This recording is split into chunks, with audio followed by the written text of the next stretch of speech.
Dankie almal wat deelneem. Dankie aan almal wat deelneem, die teelers, gaste, enige iemand wat ingeskakel het. Ja, ek dink ons die vorige ronde sou sê, ons het saam met Michael en Izanela 'n bietjie gesels en sê ons het bietjie meer vleis nodig, dat ons bietjie meer weet, ons moet bietjie onsself opskerp oor wat in die gang is. En so die LRF het vir ons hierdie werkswinkels gepak. En ons sê weer eers dankie vir hulle, dankie vir Zietse in die kantoor, Bradien daarso en Teresa almal wat vir ons die goeie reël. Baie dankie. En ons sien uit na die sessies. Ons het nou al 'n paar lekker sessies gehad en wat ons regtig goeie sprekers gehad en ons sien uit na vanaand se sessie ook. Zietse, baie dankie. Dis maar al. Ek is nie hier om te praat nie. Ons gaste is hier om te praat. Dankie Zietse. Baie dankie Willem. Good afternoon everyone, and especially then Professor Este. From the Brahman side, we are very fortunate to have you with us this afternoon. Professor Este van Marle Koster is the head of the Department of Animal and Wildlife Science at the University of Pretoria.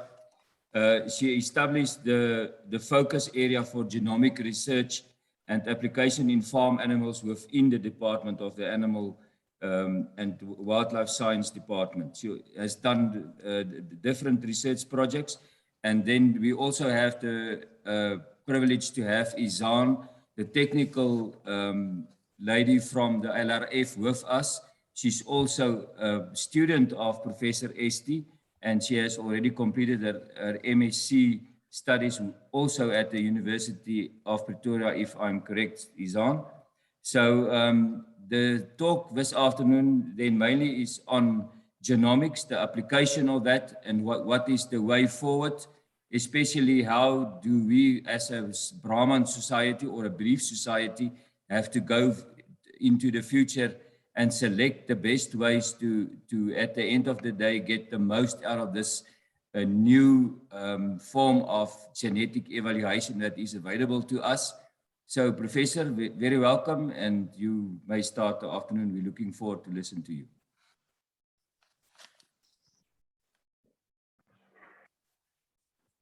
Good afternoon, everybody. Thank you for the opportunity to chat to you. It's always nice to have the opportunity to speak to the breeders, and I will start sharing my presentation now. And as indicated by Zietse, thanks. Yes, my partner in crime is on,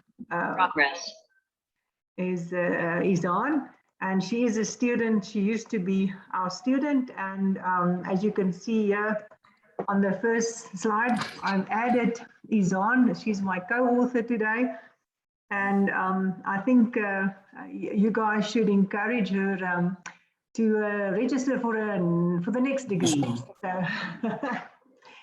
So the talk today, Izan asked me to elaborate a bit on understanding genomics, and obviously this is quite a broad topic. So I tried to condense some of the most important information into the 35 slides, and you are most welcome to stop me and ask questions as we go along. I assume it's an informal talk today.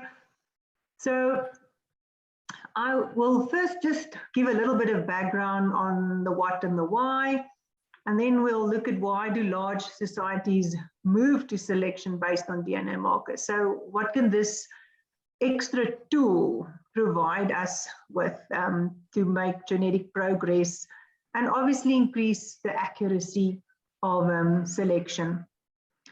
Then I will refer a bit to what we call reference or training populations. How do Brahman go about in building and constructing a reference population that is most useful and cost effective for the specific breed? I will refer to some of the additional advantages of reference populations and why we should engage in routine genotyping, and then Izan will end off by specifically explaining the genetic pipeline of the LRF and how the Brahman go about in building reference population as well as doing the routine genotyping. Now, I always have to start with some context.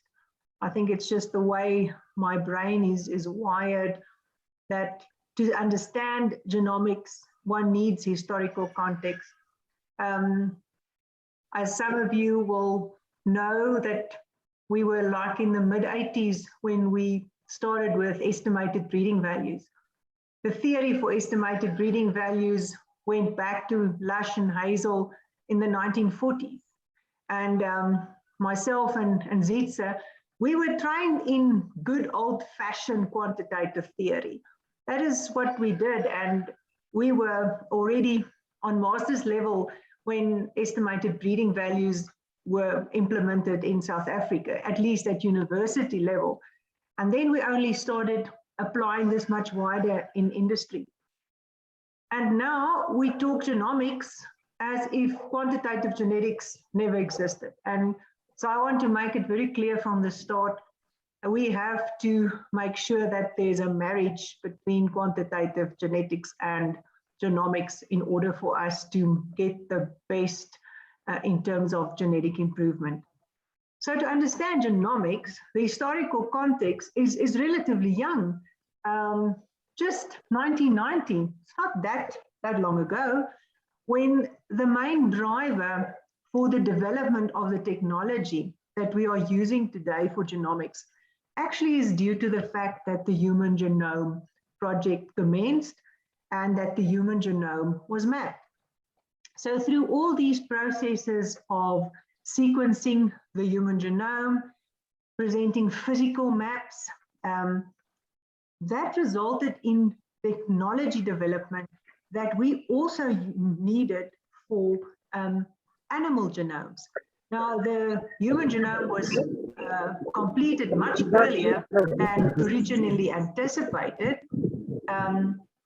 And still today, there are updates, but the fact that we had this already in 2003, it laid the foundation for animal genomes also to be sequenced.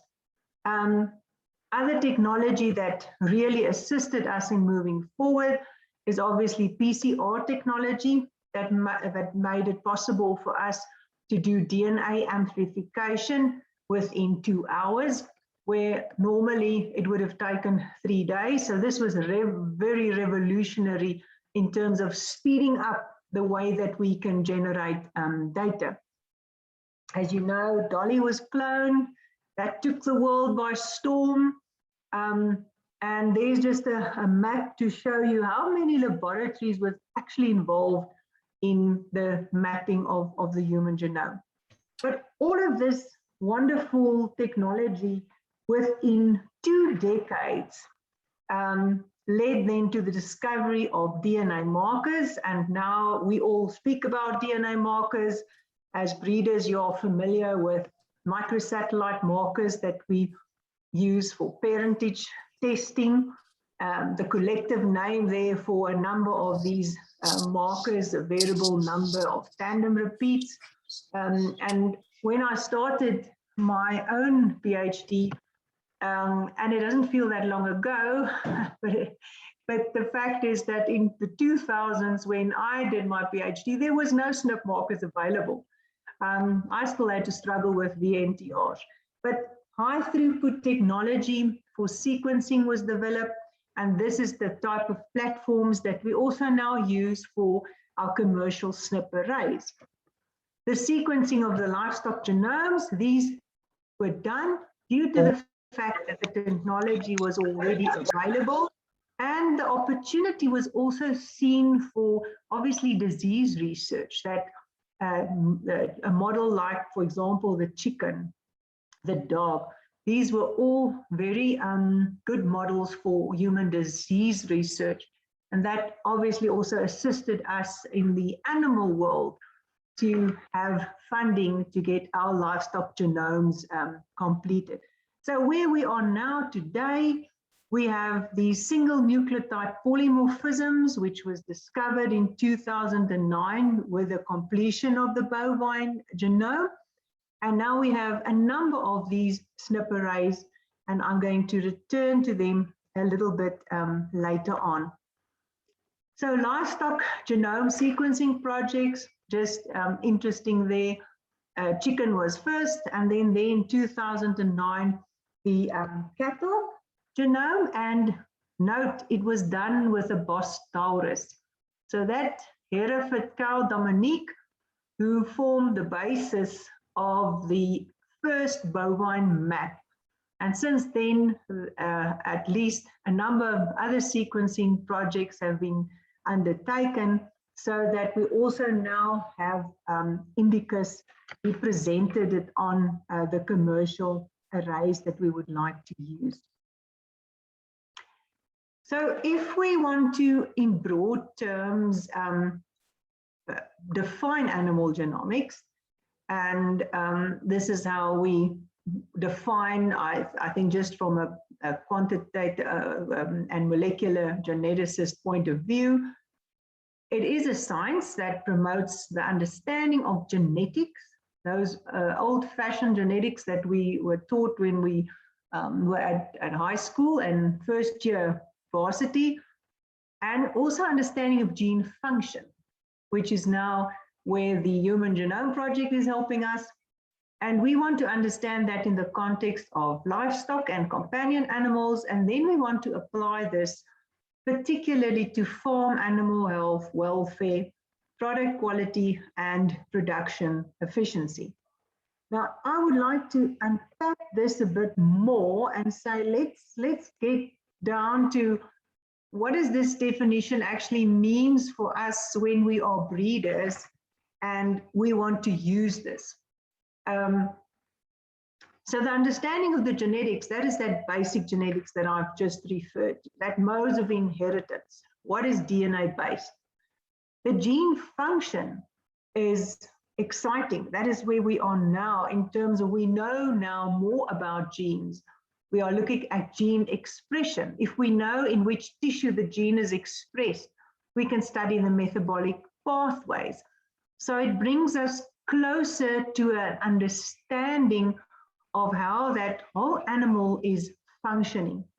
And then specific in livestock, we focus on beef cattle today.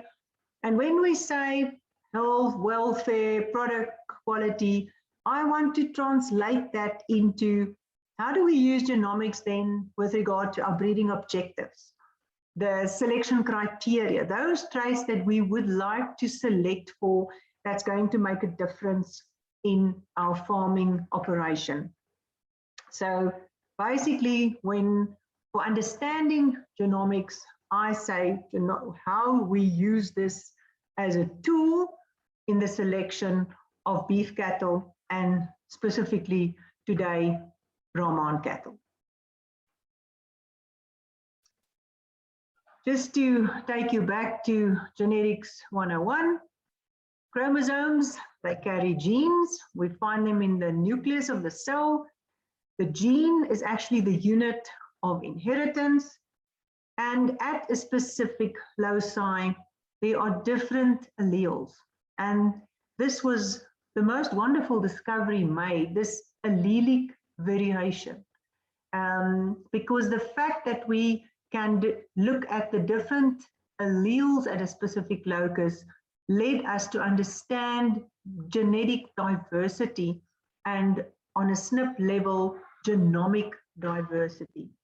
And the variation, what we need to eventually make selection on, but this allelic variation then also, obviously, many of these genes, as we know from our quantitative theory, has an effect on that specific trait that we select for.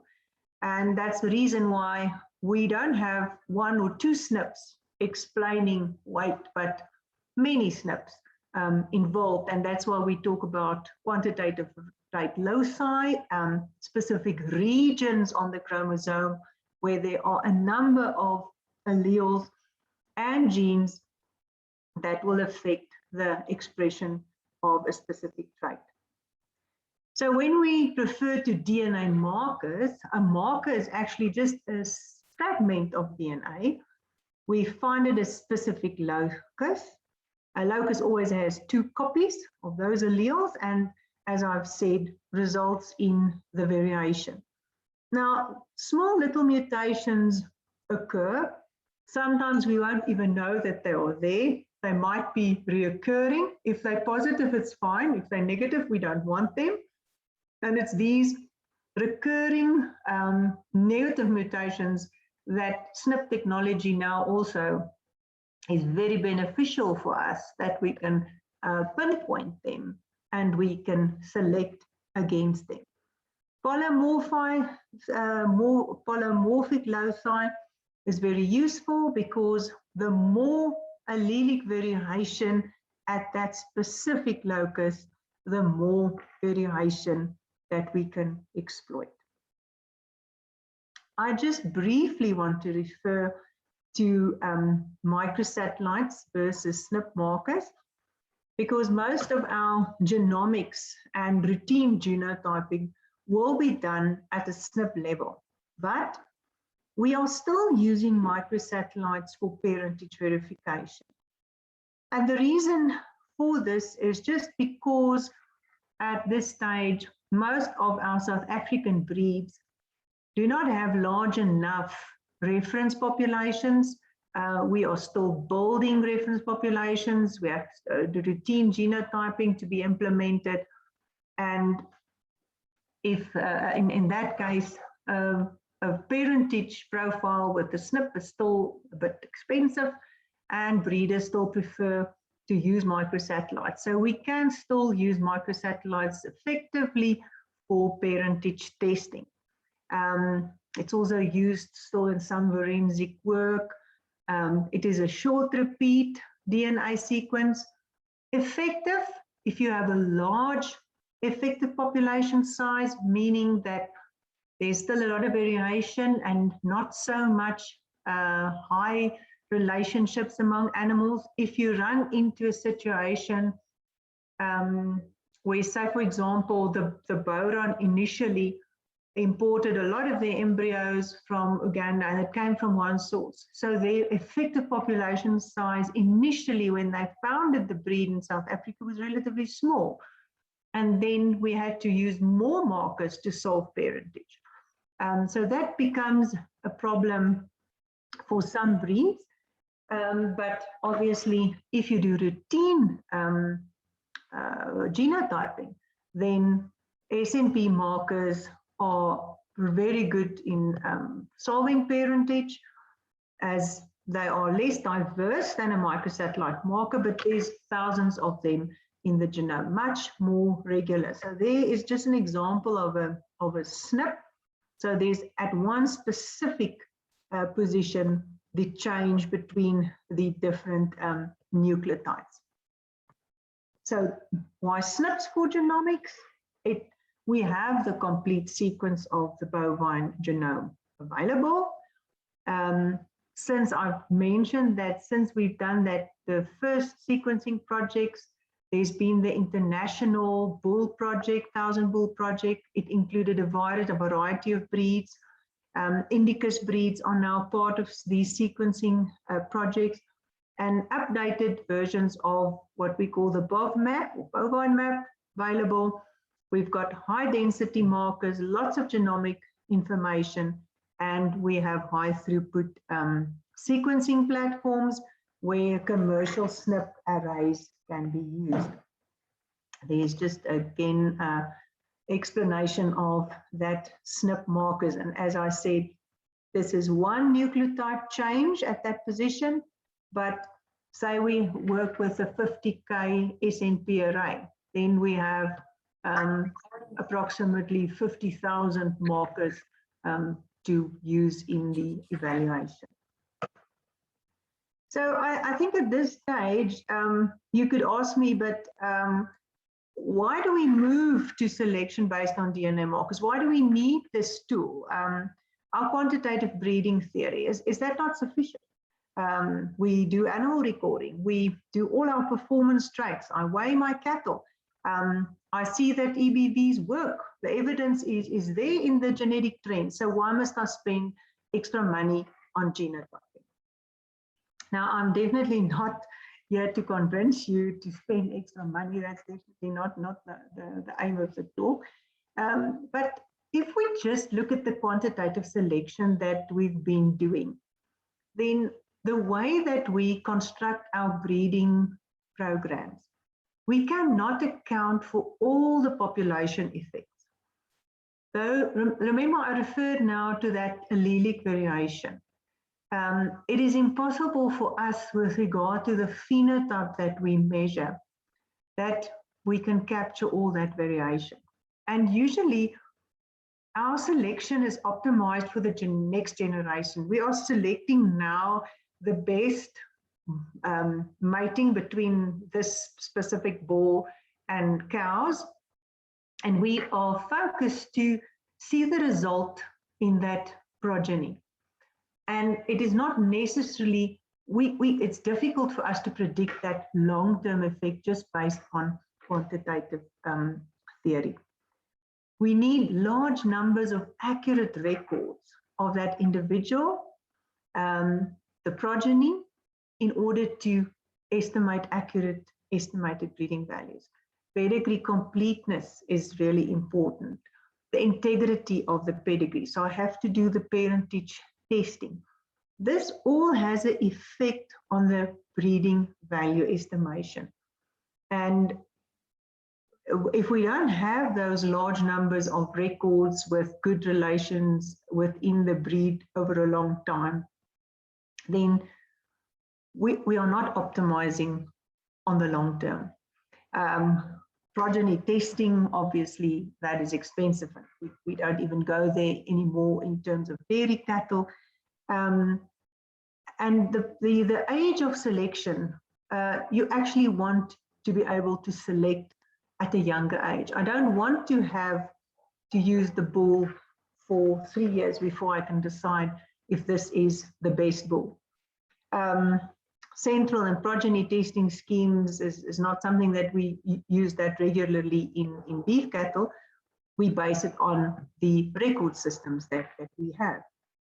So there is room for us for another tool. So I will always promote quantitative genetics. I will always tell breeders that we have to do animal recording. We have to have as many of the objective traits measured accurately in the database. We have to have our pedigrees complete and with high integrity. But what if we have another tool, an additional tool that we can add to increase the accuracy of the selection, to optimize the system? Now, if we want to add genomics as a tool, we first need a reference or a training population. And I'm going to come back to what is inside that population. We have a choice of commercial arrays, and in the case of the Brahman, there's a specific indicus chip available, which captures the allelic variation within the Brahman population. So you do not have to be concerned about ascertainment bias. Say, for example, if a Sangha breed uses a 50K array that is basically based on Bostaurus information, and there was, for example, no Sangha in that development of the array, they're going to have ascertainment bias, and they're not going to get the same value from the chip than the Hereford or the Angus breeder. So the opportunity is there for the Brahman to, for example, use the indicus chip. So we've, and when I say we, I talk of the royal we in terms of the genetic society and all the geneticists out there. In the literature, there is plenty of good statistical approaches. These has been developed by scientists in Australia, in the US, Sweden. I can think of a few names that I can mention to you where different statistical approaches have been developed and tested. And we are in the fortunate position that they are available. So to add the genomics as a tool, we just need to record our phenotypes, the ones that we are interested in, those phenotypes that matches your breeding objective. So the breeding objective of the breed, the overall vision of the Brahman, where are we moving with Brahman cattle, South Africa, worldwide, what are the most important traits that we want to select for and that we can link with the overall breeding objective or vision for Brahman. Now you'll see that I've said phenotype/phenomes. Now I will get back to the phenome just now. And I want to get your opinion on what do you think about measuring a few extra traits. So just a little bit of a comparison, the benefits that we can get from using genomic selection. In dairy, obviously, there's some extra benefits with regard to sex-limited traits and longevity. The low heritability traits such as fertility, same for beef cattle. And then these other ones, the traits difficult to measure, costly, the feed efficiency traits, the carcass trait, the meat quality traits. These are the traits that we can really benefit from by using genomics. But again, then you'll ask me, but feed efficiency and carcass, these are also traits from a phenotypic point of view. That is rather expensive to measure. And that is where the concept of the phenomes come in, and a new direction of research where scientists are looking at ways where we can measure these traits in routine systems more automatically. So the solution probably for us here lies within more precision livestock farming type of technology, that we can have more of these routinely measured. We can't all have a grow safe on our farm for individual intakes, but there are other potential options. So maybe we can have a look at that in future. So what about the reference population then? Now, if you asked me to give this lecture in 2010, 2012, at that stage, most of the literature would have recommended that if you have 1,000 animals, you've got a reference population. At this stage, I can just say that more is better. It's always, more is always better. Some of the larger world breeds in the US are running numbers into millions of genotypes. But the fact of the matter is that the foundation, that reference population that you start off with, those influential sires, the animals that had the largest effect in the breed. US Hereford, they indicated to me that they have about 2,000 genotypes that are some of those older base genetics. So if we have around about 2,000 and you continue with routine genotyping, that should do the job. So the factors to consider is obviously the effective population size of the breed, as I've mentioned. So if your breed has a large base and low inbreeding, then you actually need more animals because you want to capture all the allelic variation. A breed such as Brahman is a world breed, so you've got the advantage of sharing genotypes. If the Brahman is importing semen from Australia, US, your high impact sires, you want to add them to the reference population. You build with the founders of the breed, and then you start adding the younger animals.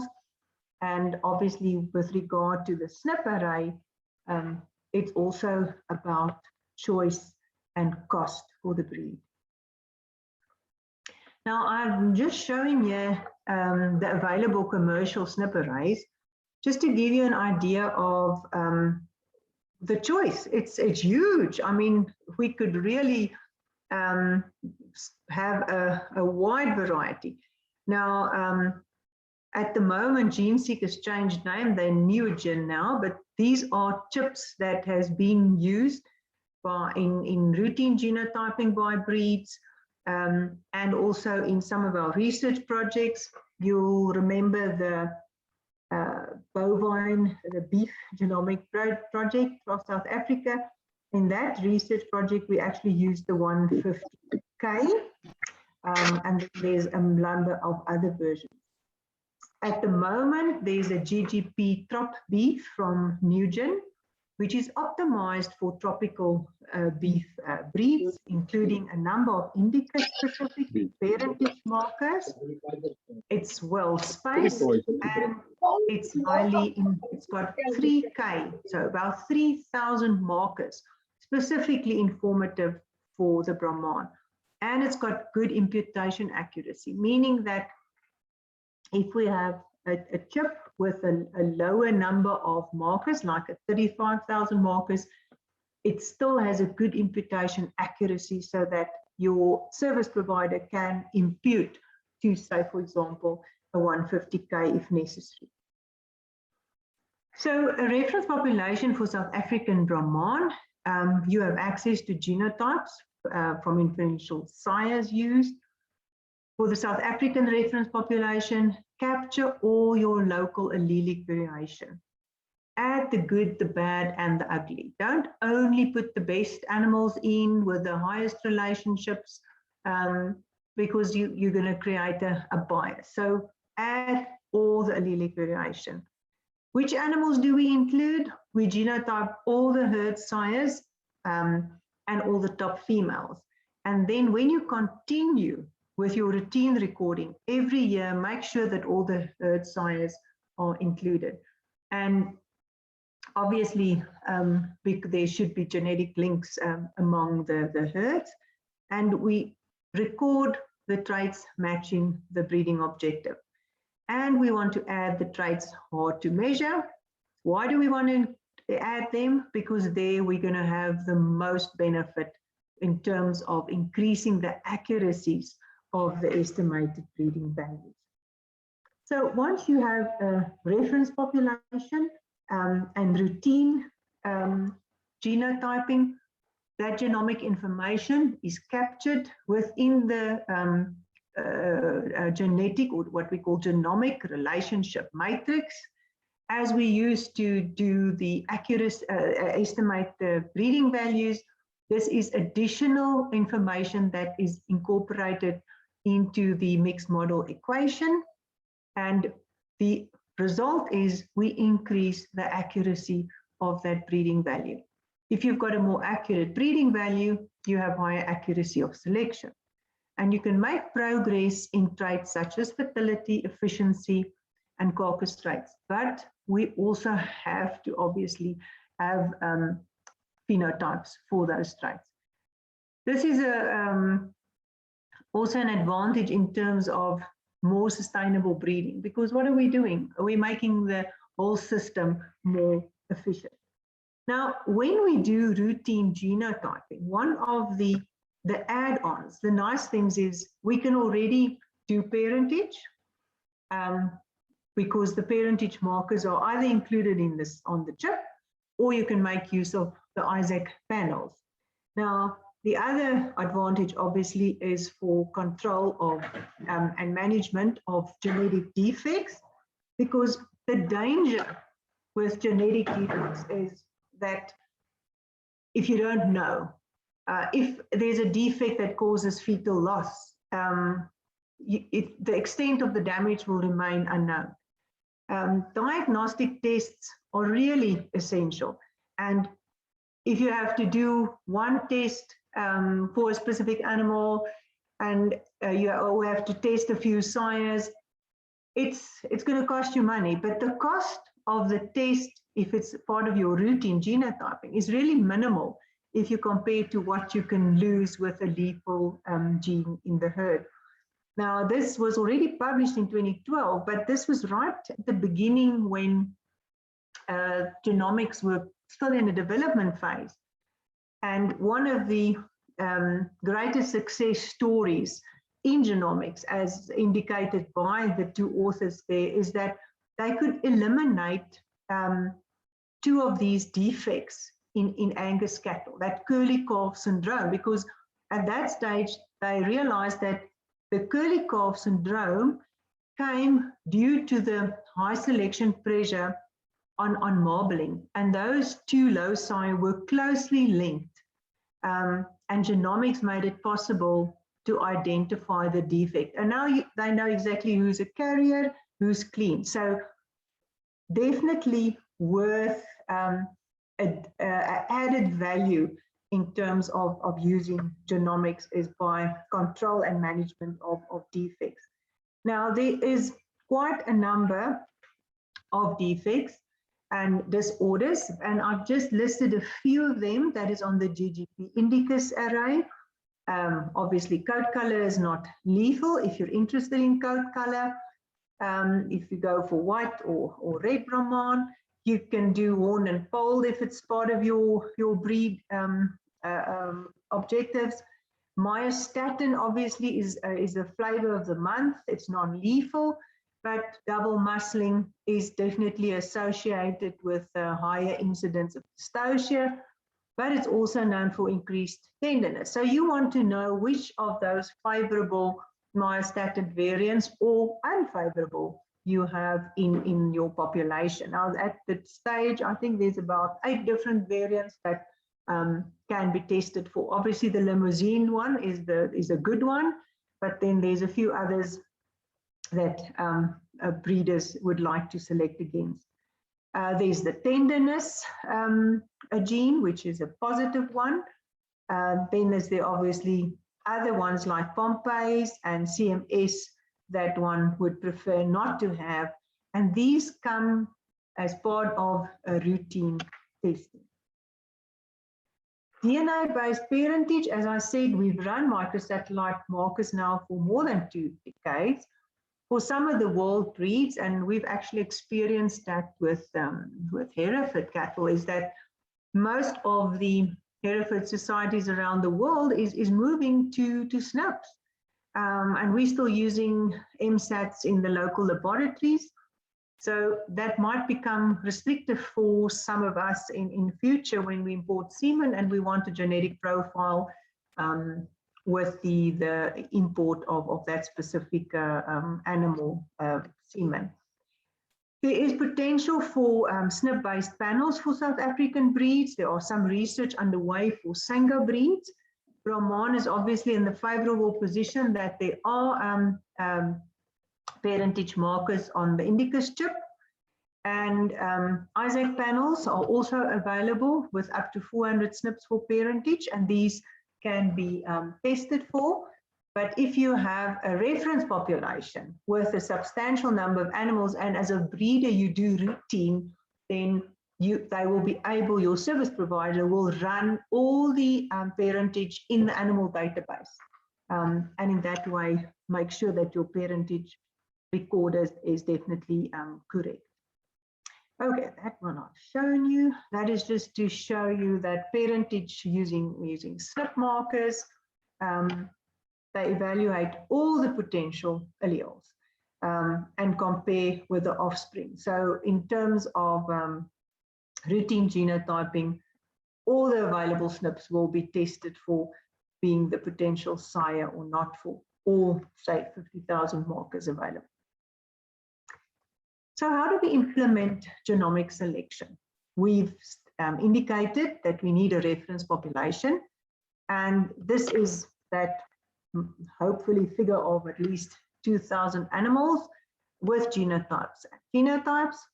And then we will start with the taking genotypes from the younger related animals. And this, between these two steps, the genomic relationship matrix can be built for those specific traits that you are selecting for, and we end with a genomic estimated breeding value. Just one additional remark, you might know that there is a system being planned for South Africa for traceability, and again, SNP markers holds the potential here for tracing that biological sample from the animal right up to the product that the consumer will be purchasing and consuming. One last remark here about the phenomes. You might read in articles and in popular media now that they refer to phenomes. Phenomes is just phenotypes, traits, but it's those traits that we need some technology to measure more accurately. And I've added this little photo there of this cow with the contraption that she has there on, and methane is actually now measured in that specific animal. You are familiar with grow-safe systems. There are a few of them already in South Africa. And there's also these movable ones where intake can be measured as well as methane. So in a few years to come, we might be forced to reduce our carbon footprint even more. If you don't believe me, there's good uptake of genomic selection in breeds such as the Hereford in the USA, and I can add obviously the Hereford Australia, Angus. In 2020, the US Hereford had more than 1 million genotypes. They do all their DNA parentage using SNP markers. They have, because they've got a very large population, their training population is a 2,000 high density SNP. So they did the training population with a high density, a 777 chip, so that they can use a smaller chip for routine and then impute up to the high density. And we have a similar situation in South Africa, that we all farm with different breeds. We all have our own breeding objectives, but at the end of the day, we are red meat producers. So we are putting a product on the market which is highly competitive, and we need to keep our red meat, I want to say that our portion of the pie, and not lose to, say, broiler or white meat, for example. So we face challenges because our seed stock farmers is that top 5% of the industry. In the US Angus, 3.6% of pedigree animals will deliver all the seed stock. So we face similar challenges in South Africa, and all the more the reason why we should stay competitive also in using the newest technology. Now, there's just some evidence where in scientific literature, I can obviously give you more, but the interesting one here is this 2017 study that with RTU measurements and having additional genomics, they could actually then increase their predictions by 1.6% compared to only using quantitative evaluations. So before Izaan takes over, it is expensive.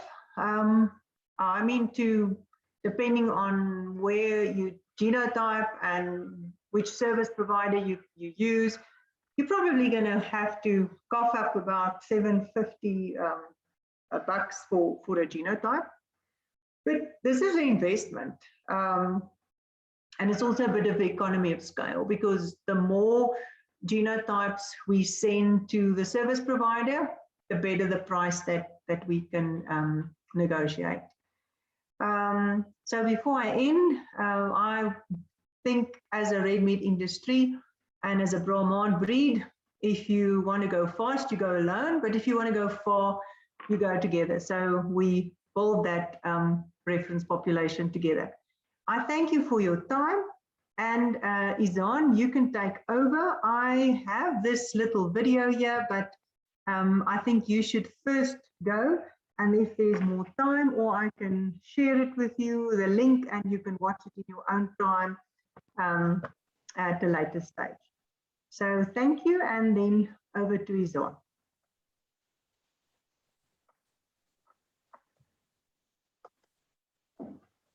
So thank you very much, Prof. If you can just stop sharing your screen, I can start sharing mine. Thank you.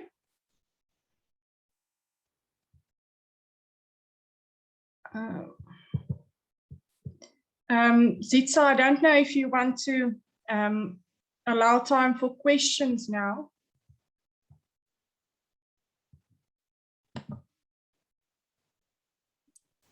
Izan, maybe you must first go, and then afterwards we can have some time for questions, because I think maybe our time will run out if we start to ask specific questions now.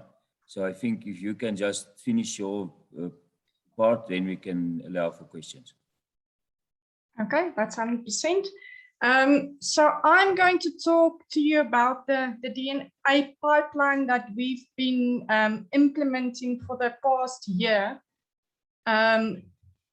So we've tested this with Neogen and the Brahman office as well, and I'll refer to that in a bit more detail later on. But the whole process is to work through the society for DNA testing.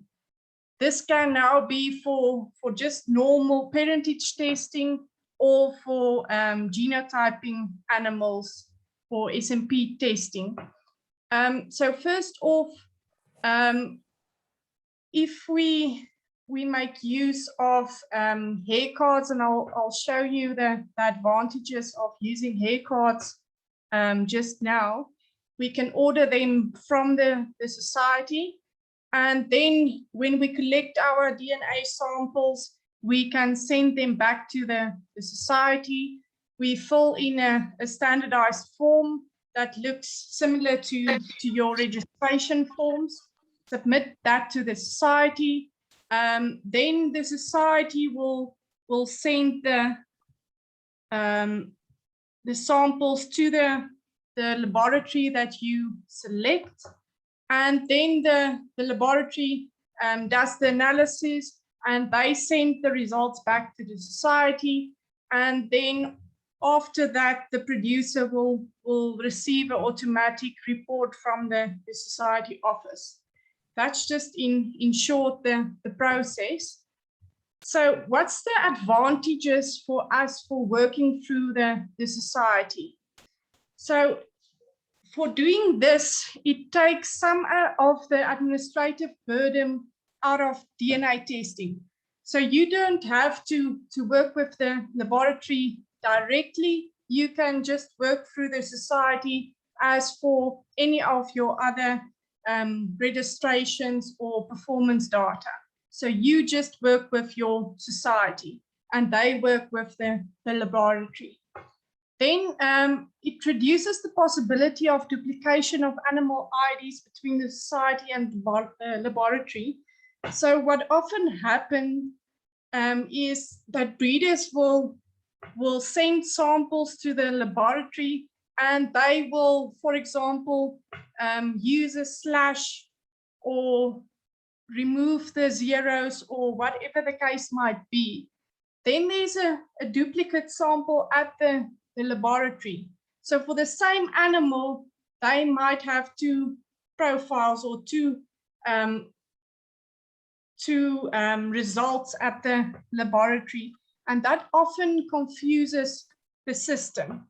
And when results gets back to the society, they often do not know which animal that result actually belongs to. So it removes some of the duplication as the IDs are sent directly from the society to the laboratory. Then it also facilitates the registration process. So for example, if you need to verify your animals before registration, this will ease the process as results get back to the society directly, etc.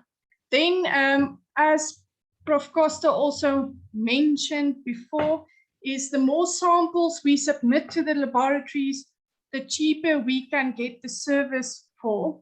So if we do it as a group, as a society, we can bargain the price. And in our case, we can collectively, as the LRF breeds, bargain a cheaper price. Then also, As the pipeline is smoothed and everything is sent in the format that it should be sent to the laboratories, turnaround times are improved as everything is sent to the laboratory in the correct format, and they can process it and send the results back to the society.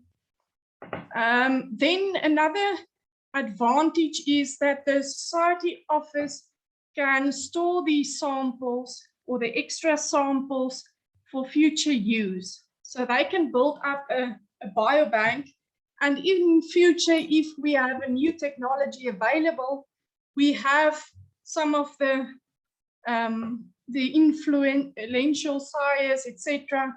We have samples for them to send for testing again. So that's the advantages we have for working through the society. And as I said, the results are sent back to the society directly. So what do you need to do as a breeder? So first off, you need to take the samples and send it to the society. I mentioned the hair cards. So we are currently working with Neogen in Scotland for SMP testing, and they prefer the use of hair cards for hair samples. They also prefer TSUs or tissue samples, but for hair samples, they prefer working with hair cards. So why do they prefer the hair cards above the envelopes? The first thing is it reduces the chances of contamination at the laboratory. So with envelopes, they will need to take the sample out of the envelope and cut some of the hair roots into a tube. And that allows for contamination to take place at the laboratory. So with the hair cards, they just take the card and they punch a piece of the roots or a portion of the roots directly into a tube. So they do not handle the samples physically.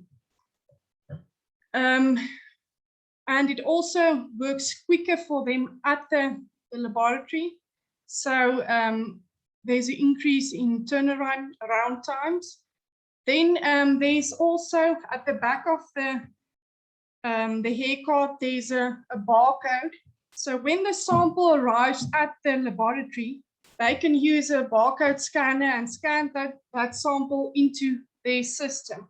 So there's better tracking, it's electronic, and there's less errors with IDs, etc.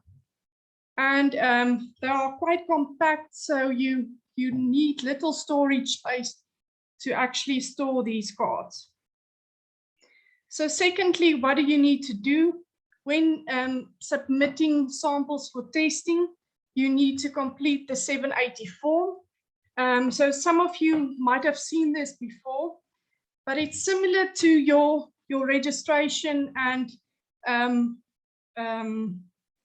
weights and traits forms that you submit to the society. So you just fill in the ID of the animal, then you tell the system what's the type of sample that you send to the society. Is it a hair sample? Is it a tissue sample, etc.? Then you indicate to them what laboratory you want to send the samples to. In this case, UKNE is for Neogen UK. And then you select what you want to test on that specific animal. So Prof. Koster mentioned the indica specific chip, the GGP 50K tropical beef one. So that's just the plain SNP profile that you select with using this code. If you want to do some of the add-ons, you can select the bundles that we compiled. I'll show you which traits are actually included in the different bundles just now. but these are the codes that you use. And if you want to do parent verification on these animals, you say, yes, you want that, and you indicate the possible sires. So that's the only two things that you need to do. You need to send your samples and the form to the society. So just currently there's also a SMP profile available at Unistel. But as Prof.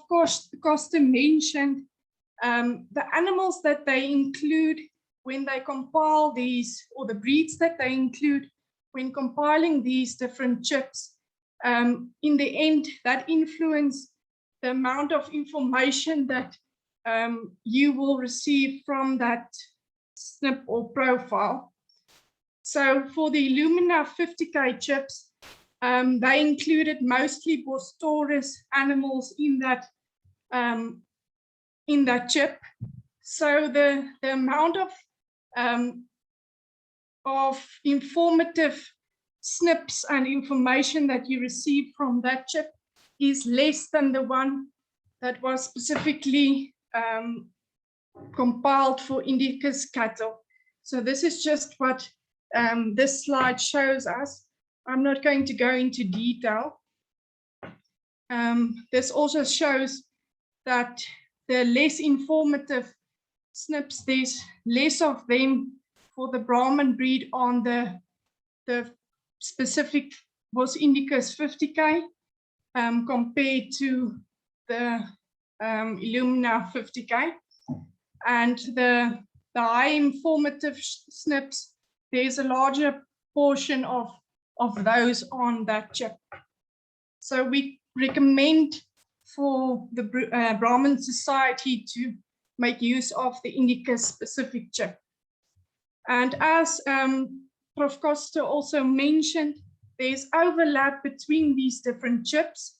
So if you have animals on one or some of the other chips, you can actually still use the data by making use of imputation. So just the Newton costs. So for the standard chip, the society will charge you 620 Rand excluding VAT. So that will include the GGP Indicus 50K and the parent verification if you want that. Then we have the standard bundle. This includes Pompies, the E7 and the E13 variations, and CMS. And then we have the complete bundle that also include the pole gene. So for 30 Rand extra, you can do the standard bundle, and for 70 Rand extra, you can do the complete bundle. Then, for example, if you only want to test for, let's say, Pompies, you can do the standard one and then just add one of the additional tests. And then we have the identity tenderness test as well. That's an additional 100 Rand. So that's the cost for testing with Neogen. This is just an example of the results that you will receive back from the society. So they show that you have a profile for that specific animal. In the case of this animal, they did the standard test, and it shows that for CMS, it is free. It's not a carrier. I do not have a carrier example in this one. But if the animal is a carrier for, let's say, Pompies, the P7 variant, it will show carrier over here. just quickly on sire or parentage verification using SNPs. So as Prof. Koster mentioned previously, microsatellites and SNPs are different markers, and they cannot be used the different languages. So, for example, if you have your calf with a SMP profile, you cannot match that to a bull with a microsatellite profile. So if you want to make use of SMP profiles for parent verification, you need to make sure that you have your sire on a SMP SNP as well. So as I mentioned, it's not compatible, and you need to have your sire or your dam also on a SNP profile to do parent verification. Just to mention, we can do parent verification using SNPs currently. So if you want to make use of the service, it is currently available. So I mentioned in the beginning that we have tested the pipeline with Neogen. In total, Brahman SA has sent 138 samples to Neogen. And for some of them, we did additional tests, and we haven't picked up any carriers for CMS. But for E7 Pompies, we identified 4 carriers. E13, we didn't pick up any carriers. For the pole gene, we identified 2 heterogeneous pole genes or animals. So as Prof. Koster mentioned, these are the additional advantages that we currently have for making use of SMP testing. Then in conclusion, SMP testing is the future, as we've heard a number of societies worldwide, or I would almost say the majority of societies have moved over to SMP testing. And there are various advantages for us for working through the Brahman Society for doing DNA testing. And the Brahman Society need to compile a reference population ASAP. And then lastly, genomically enhanced EBVs is in the near future for Brahman SA, but we need to have all the breeders work together with the society to compile a proper reference population. Thank you very much.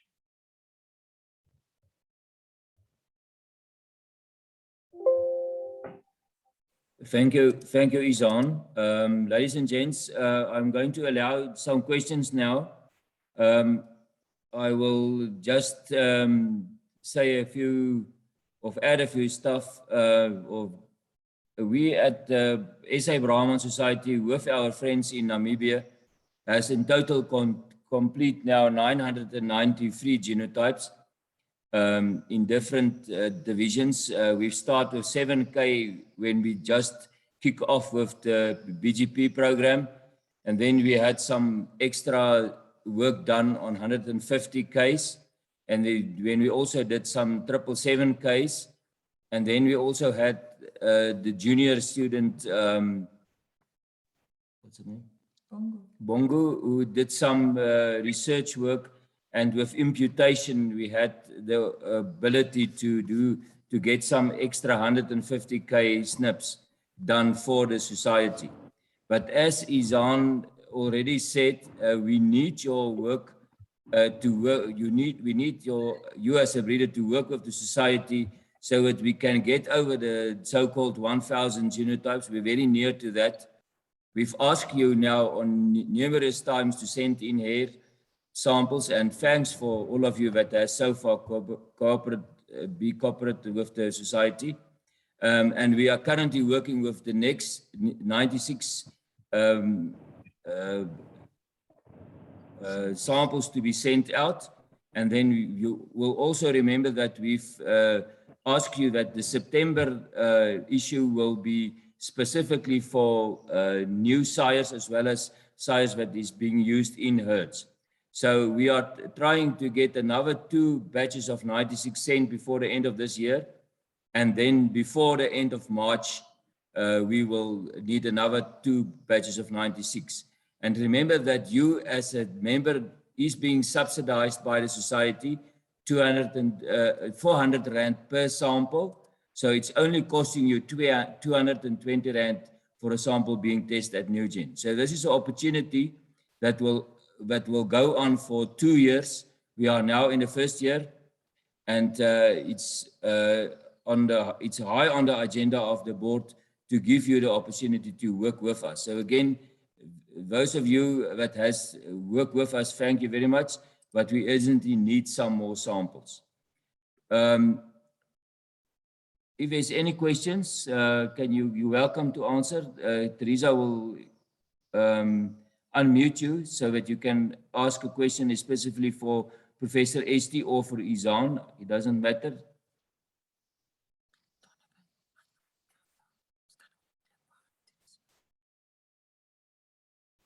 Okay, there's a question from Donovan. The question is, when can we start testing our females? We've already started testing some influential females.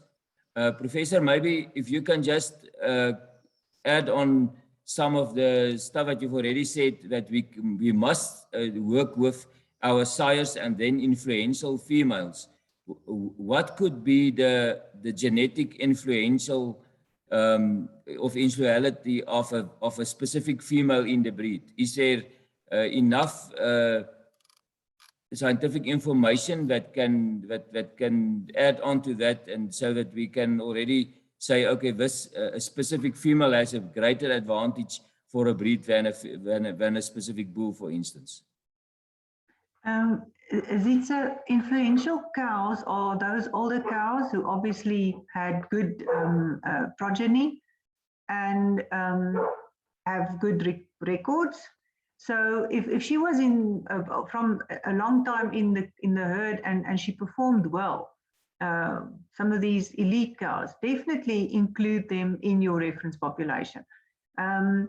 We've done some work, research with the Bonsmara, which obviously now has the most genotypes at the moment of all our South African breeds.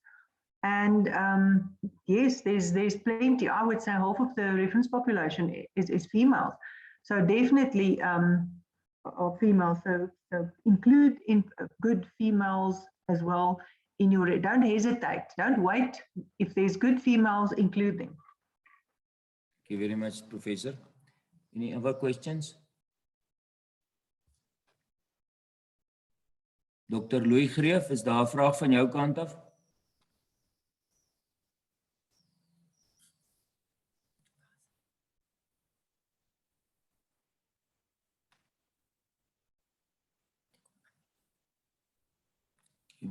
Louis, kan jy my hoor?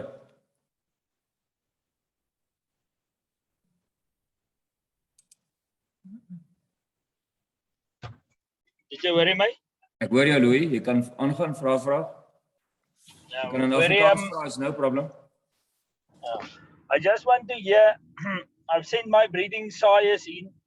How do you decide which females to send in? Because there's a few females in my herd that I identified and want to send in. Who can we contact, or how can we get clarity on that, which females to send in?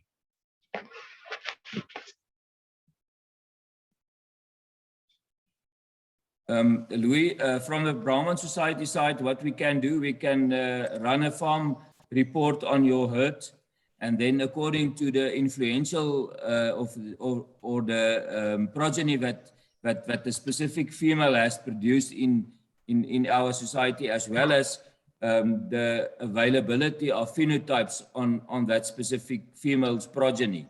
then we can help you to decide which one is more important than the other one.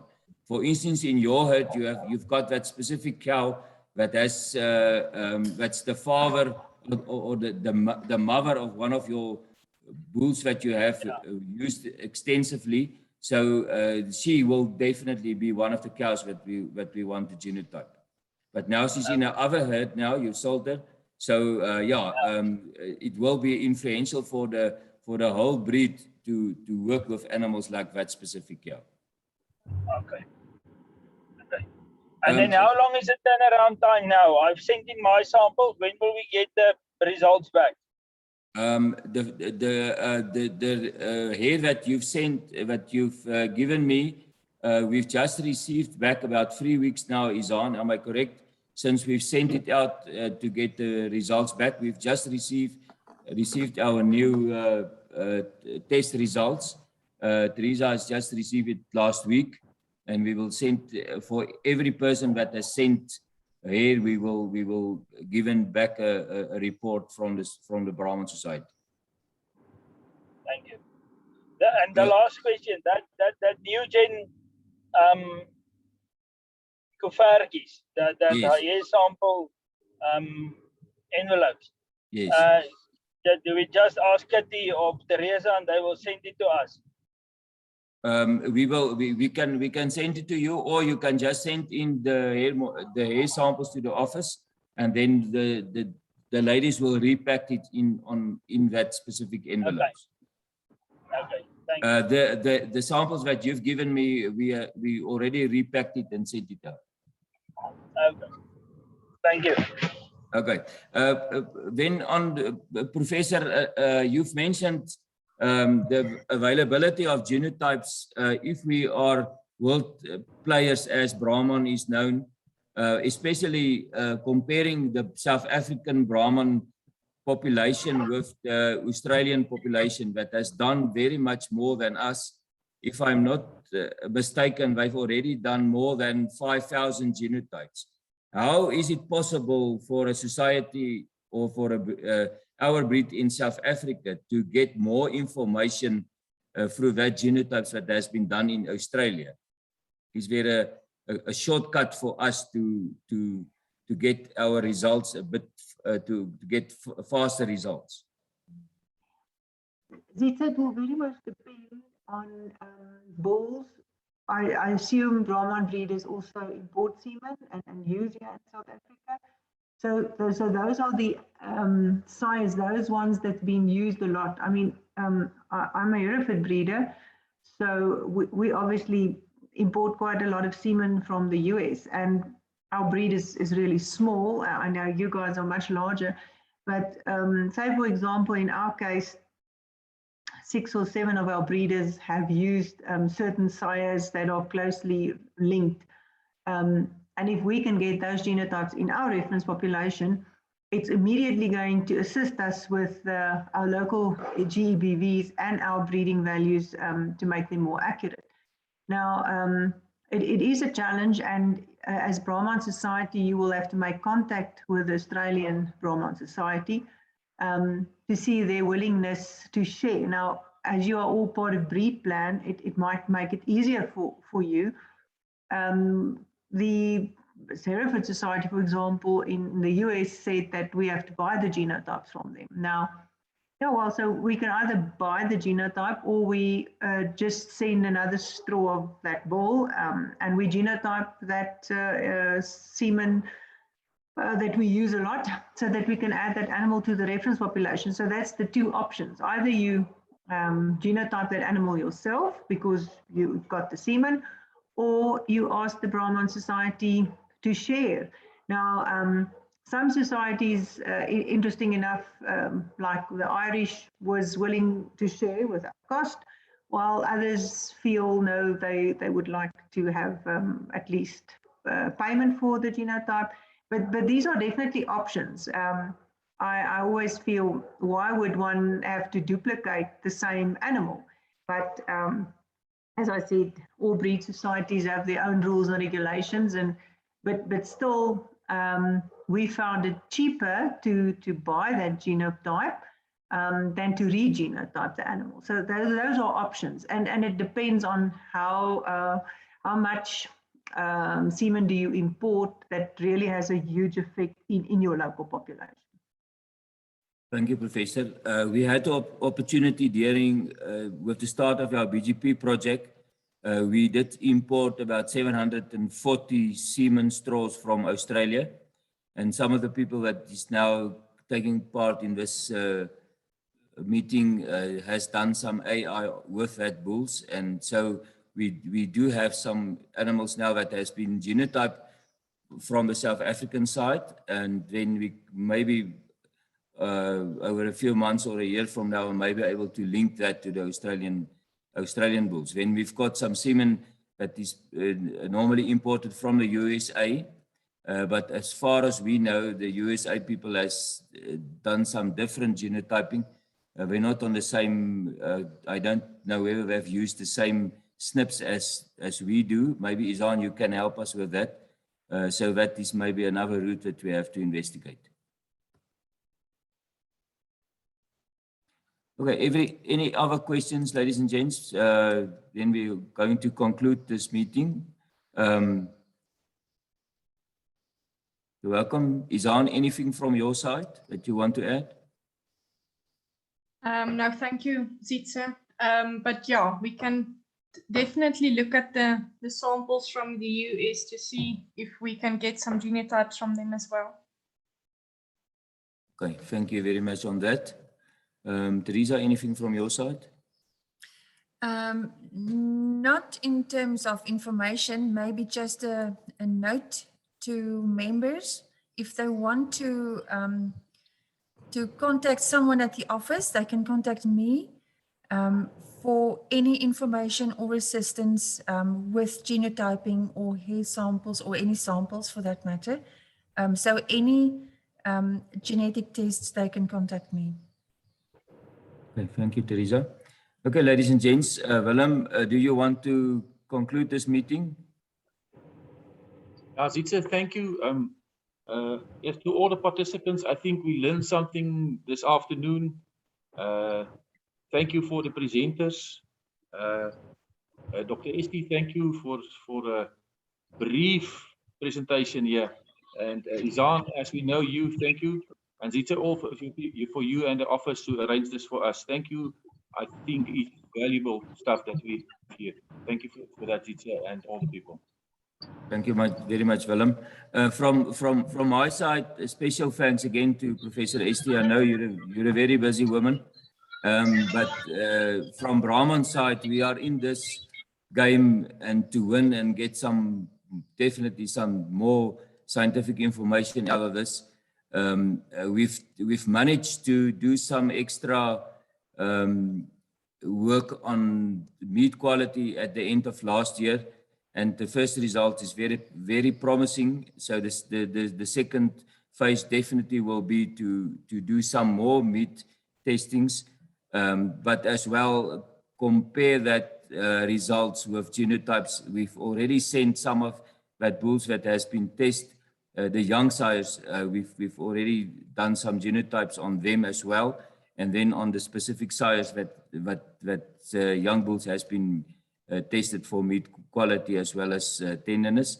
So yes, we as Brahmans are committed in this new scientific action, and we will definitely encourage everyone, especially our new breeders as well as our established breeders, to take part of this.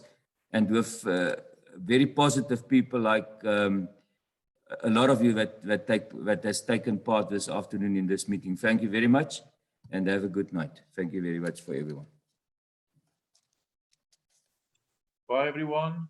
Thank you. Goodbye. Bye.